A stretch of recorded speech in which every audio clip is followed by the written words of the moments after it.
Hello and welcome. मैं हूं रामेश्वर और आज हम डिस्कस करेंगे भारतीय संविधान पर आधारित कुछ महत्वपूर्ण क्वेश्चनों को लेकर। जी हाँ दोस्तों, ये सभी question exam point of view से बहुत ही महत्वपूर्ण है। तो चलिए स्टार्ट करते हैं पहले क्वेश्चन से।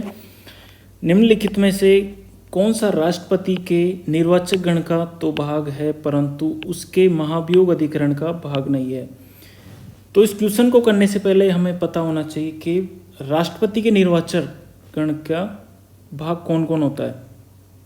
तो राष्ट्रपति के निर्वाचक गण के भाग होते हैं लोकसभा, राज्यसभा के निर्वाचित सदस्य तथा राज्यों की विधानसभाओं के निर्वाचित सदस्य इसके निर्वाचक गण के भाग होते हैं। इसके अलावा हमें यह भी पता होना चाहिए कि महाभियोग अधिकरण है उसमें कौन कौन शामिल होता है। तो महाभियोग अधिकरण में लोकसभा और राज्यसभा के ही सदस्य शामिल होते हैं, इसमें विधानसभा के सदस्य शामिल नहीं होते हैं। राज्यसभा तथा लोकसभा के निर्वाचित तथा मनोनीत दोनों प्रकार के सदस्य इसमें शामिल होते हैं। तो हम देखते हैं, अब ऑप्शन देखते हैं क्या है। पहला ऑप्शन लोकसभा, दूसरा राज्यसभा, तीसरा राज्य की विधान परिषद है तथा चौथा विधानसभाएं, राज्यों की विधानसभाएं। तो क्वेश्चन में यह है कि निर्वाचक गण का तो भाग हो लेकिन महाभियोग अधिकरण में भाग नहीं लेता हो। तो हम डिस्कस कर चुके हैं कि निर्वाचक गण में लोकसभा, राज्यसभा तथा विधानसभा के निर्वाचित सदस्य भाग होते हैं, जबकि महाभियोग में लोकसभा और राज्यसभा के सदस्य ही भाग लेते हैं। तो हम कह सकते हैं कि लोकसभा, राज्यसभा के सदस्य दोनों में निर्वाचक गण तथा महाभियोग अधिकरण में भाग लेते हैं, किंतु राज्य की विधानसभाओं के सदस्य ओनली इसके निर्वाचन में ही भाग लेते हैं, जबकि महाभियोग में भाग नहीं लेते हैं। तो इसलिए हमारा ऑप्शन 4 इसका राइट आंसर हो जाएगा। तो चलिए दोस्तों, अब हम देखते हैं इस आंसर की व्याख्या। राज्य की विधानसभाओं के सदस्य राष्ट्रपति के महाभियोग प्रक्रिया में भाग नहीं लेते हैं, इसलिए ऑप्शन 4 इसका राइट आंसर है। जबकि अनुच्छेद 54 के अनुसार राष्ट्रपति के निर्वाचक मंडल में लोकसभा, राज्यसभा तथा राज्य की विधानसभा सम्मिलित है। अब हम चलते हैं अगले क्वेश्चन की तरफ। निम्नलिखित में से कौन सा वक्तव्य सही है? भारतीय प्रधानमंत्री संसद के दोनों सदनों के सदस्यों में से अपने मंत्रियों का चयन करने में स्वतंत्र है। दूसरा है, इस विषय में भारत के राष्ट्रपति के साथ उचित परामर्श करके अपने मंत्रिमंडल के सहयोगियों का चयन करता है। तीसरा है, अपने मंत्रिमंडल के मंत्री के रूप में काम करने के लिए व्यक्तियों का चयन करने में पूर्ण रूप से स्वतंत्र है। अपने मंत्रिमंडल के सहयोगियों का चयन करने में सीमित शक्तियां रखता है, क्योंकि स्वविवेक प्रयोग की शक्तियां राष्ट्रपति में निहित है। मैं आपको बताना चाहूँगा कि प्रधानमंत्री मंत्रिमंडल के गठन में खुद की स्वयं विवेक शक्तियों का प्रयोग करता है, न कि राष्ट्रपति के। तो ऑप्शन डी गलत हो जाता है, क्योंकि प्रधानमंत्री खुद की स्वयं विवेक शक्तियों का प्रयोग करता है। इसके अलावा ऑप्शन बी भी गलत हो जाता है। अब बात ऑप्शन ए की करें तो दोनों सदनों के अलावा भी मंत्रियों के चयन में प्रधानमंत्री सदस्यों के अलावा किसी अन्य व्यक्ति का भी चयन कर सकता मंत्री के रूप में, बस शर्ते कि 6 माह के अंदर उसे दोनों सदनों में से किसी एक सदन की सदस्यता लेनी आवश्यक होती है।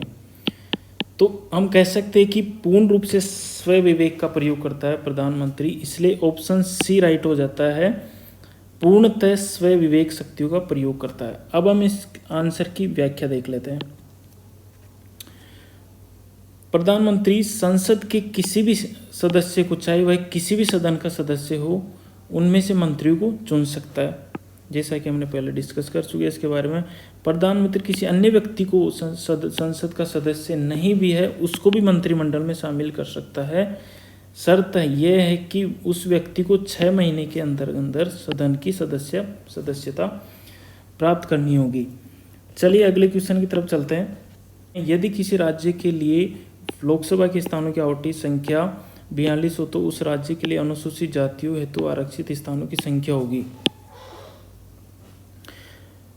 तो इस क्वेश्चन को करने के लिए हमें पता होना चाहिए कि प्रत्येक राज्य में जो लोकसभा सदस्यों की संख्या कितनी है, प्रत्येक राज्य से कितने लोकसभा सदस्य चुनकर आते हैं। इस आधार पर ही हम इस क्वेश्चन को कर सकते हैं, क्योंकि इस क्वेश्चन को करने के लिए फॉर्मूला नहीं है। तो मैं आपको बताना चाहूँगा कि वेस्ट बंगाल तथा आंध्र प्रदेश जो ऐसे राज्य हैं जहाँ से 42 लोकसभा सांसद चुनकर आते हैं, और इन्हीं में से 42 जो लोकसभा सांसद है, इन्हीं में से यहाँ पे 8 और 6 अनुसूचित जातियों के लिए आरक्षित जो स्थान है। अब हम ऑप्शन में देख सकते हैं कि 6 ऑप्शन मिल रहा है, तो ऑप्शन 6 इसका सही आंसर हो जाएगा। अब हम इस आंसर की व्याख्या देख लेते हैं। संविधान के अनुच्छेद 330 के अनुसार लोकसभा के लिए कुल सीटें अनुसूचित जातियों और जनजातियों के लिए आरक्षित की गई है, जैसा कि हम देख चुके हैं। सीटों की संख्या इनकी जनसंख्या के अनुसार और प्रत्येक राज्य के लिए निश्चित संख्या के साथ दी जाती है। देश में 2 ऐसे राज्य जहां लोकसभा के सदस्यों की संख्या 42 है, जैसा कि हम देख चुके हैं, पश्चिम बंगाल और आंध्र प्रदेश, और इसी के आधार पर ऑप्शन डी इसका सही आंसर हो जाता है। अगले क्वेश्चन की तरफ चलते हैं। राजनीतिक विरोध प्रदर्शन के निम्नलिखित 4 रूपों में से कौन सा उस व्यक्ति के नाम पर आधारित है जिसने सर्वप्रथम इसका उपयोग राजनीतिक हथियार के रूप में किया? ऑप्शन देख लेते हैं। बाइकॉट, घेराव, बंद और हड़ताल। अब हम अगर कॉमन सेंस का भी यूज करें तो इसमें देख सकते हैं कि घेराव, बंद और हड़ताल किसी व्यक्ति का नाम नहीं हो सकता है, इसलिए ऑप्शन ए इसका सही आंसर हो जाता है। अब हम इस आंसर की व्याख्या देख लेते हैं। बाइकॉट अंग्रेजी भाषा का शब्द है जिसका अर्थ बहिष्कार करना होता है। Captain Charles Cunningham Boycott British भूमि दलाल एजेंट था जिसका आयरलैंड में उसके ही समुदाय द्वारा 1880 ईस्वी में समाज से बहिष्कार कर दिया गया था। तो इस क्वेश्चन का सही आंसर हो जाता है ऑप्शन ए। अगले क्वेश्चन की तरफ बढ़ते हैं। नीचे 2 वक्तव्य दिए गए हैं, एक को कथन कहा गया और दूसरे को कारण कहा गया। तो कथन देखते क्या है। कथन को ए कहा गया, तो ए कथन में कहा गया है कि अल्पसंख्यक शब्द की भारतीय संविधान में परिभाषा नहीं है। मैं आपको बताना चाहूँगा कि ये कथन बिल्कुल सही है, क्योंकि भारतीय संविधान में अल्पसंख्यक शब्द की परिभाषा नहीं है, जबकि अल्पसंख्यक शब्द का इस्तेमाल संविधान के अनुच्छेद 29 और 30 में किया गया है, वो भी धर्म और भाषा के परिप्रेक्ष्य में। कारण देख लेते हैं। अल्पसंख्यक आयोग एक सांविधिक निकाय नहीं है, बिल्कुल संवैधानिक निकाय नहीं है अल्पसंख्यक आयोग। यह एक विधिक आयोग है जिसका गठन 1992 में एक अधिनियम बनाकर किया गया था, इसलिए यह संवैधानिक निकाय नहीं है। अब हम ऑप्शन देखते हैं। ए और आर दोनों सही है तथा आर एक ही सही व्याख्या करता है। दोनों तो सही है, दोनों सही है, कथन भी सही है और कारण भी सही है, लेकिन कारण कथन की व्याख्या नहीं करता है, इसलिए ऑप्शन ए गलत हो जाता है। ए और आर दोनों सही है तथा आर एक की सही व्याख्या नहीं करता, बिल्कुल ये सही हो जाएगा, क्योंकि कारण कथन की व्याख्या नहीं कर रहा है। अब हम इसकी व्याख्या देख लेते हैं। भारत के संविधान में केवल धार्मिक और भाषाई अल्पसंख्यक की बात की गई है, किंतु अल्पसंख्यक शब्द की परिभाषा नहीं दी गई। वर्तमान में अल्पसंख्यक आयोग परामर्शदात्री निकाय है। 103वें संविधान संशोधन अधिनियम ने इसे संवैधानिक बनाने की संस्तुति की है, परंतु अभी तक यह विधेयक संसद में पास नहीं हो पाया। तो हम कह सकते हैं यह एक विधिक निकाय है, न कि संवैधानिक निकाय। तो इसलिए ऑप्शन बी इसका सही आंसर हो जाएगा। चलते हैं अगले क्वेश्चन की तरफ। अगला क्वेश्चन है भारतीय जो पंचायती राज व्यवस्था है भारत में, शासन प्रणाली की संरचना क्या है?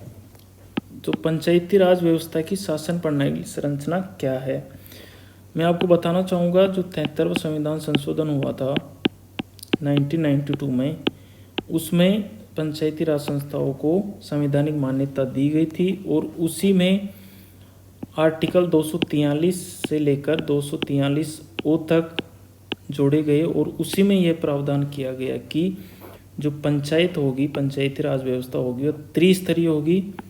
जी हाँ, त्रिस्तरीय संरचना होगी और उसमें जिला स्तर पर होगी एक होगी ब्लॉक स्तर पर और एक होगी ग्राम स्तर पर।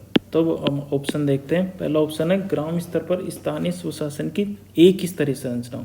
जी हाँ, बिल्कुल गलत है, एक स्तरीय नहीं है, तो इसलिए यह ऑप्शन गलत हो जाता है। दूसरा ऑप्शन है ग्राम और खंड स्तर पर द्विस्तरीय संरचना। द्विस्तरीय नहीं है, त्रिस्तरीय है, तो इसलिए ऑप्शन बी भी गलत हो जाता है।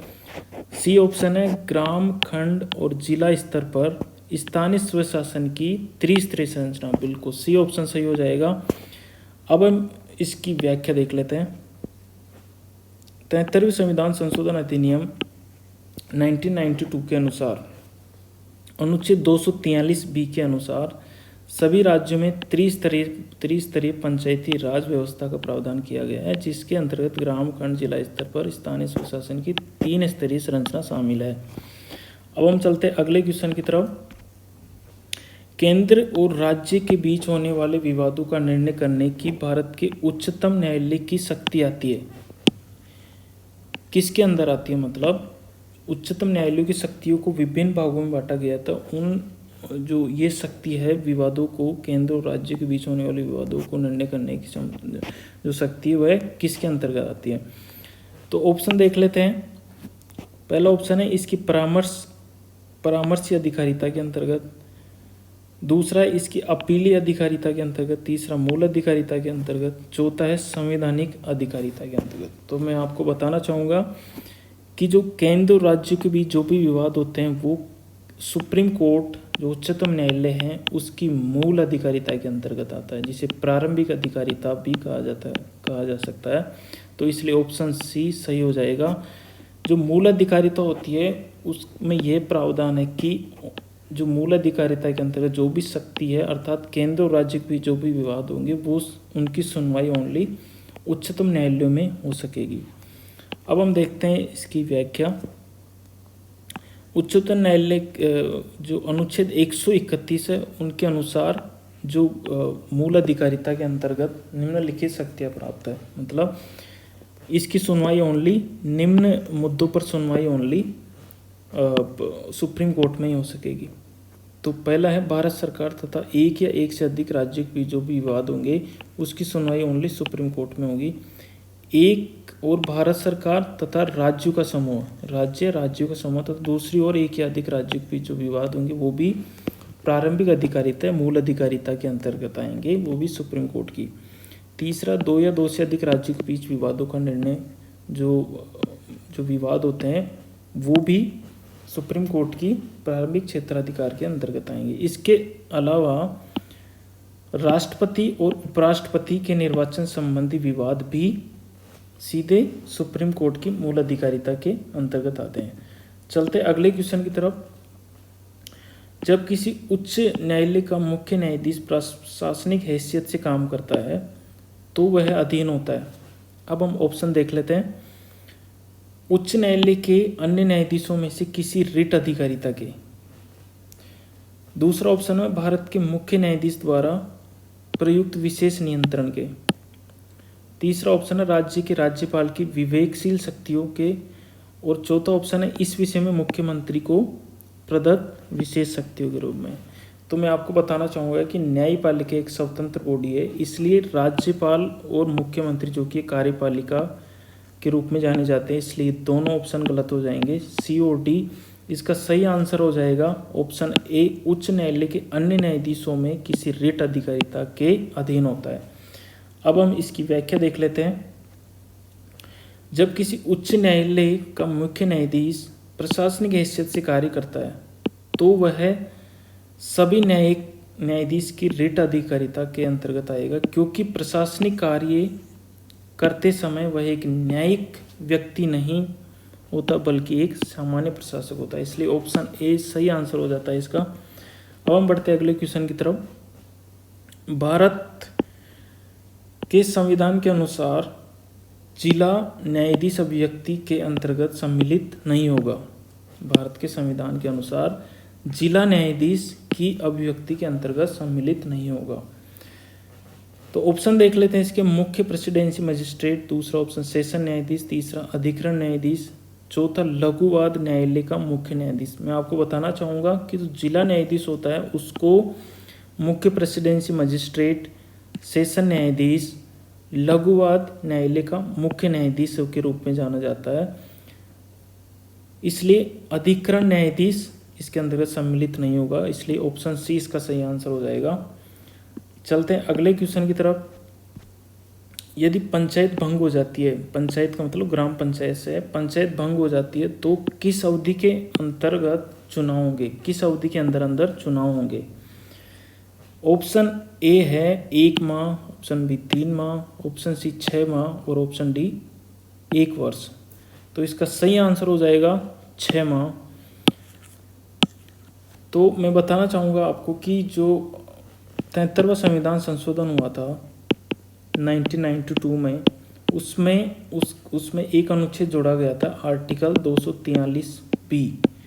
उसी अनुच्छेद में पंचायतों को गठन तथा उनके कार्यकाल तथा इन सभी के बारे में प्रावधान किया गया। तो उसी में यह कहा गया है कि अगर कोई पंचायत भंग हो जाती है तो 6 महीने के भीतर चुनाव होना आवश्यक है। अब हम इसकी व्याख्या देख लेते हैं। तो अनुच्छेद 243 से लेकर 243O तक पंचायतों के बारे में प्रावधान है। अनुसूची 11 में यह कहा गया है कि पंचायतों के पास 29 विषय रहेंगे, उसके अधीन रहकर पंचायतें प्रशासनिक और वित्तीय कार्य कर सकेगी।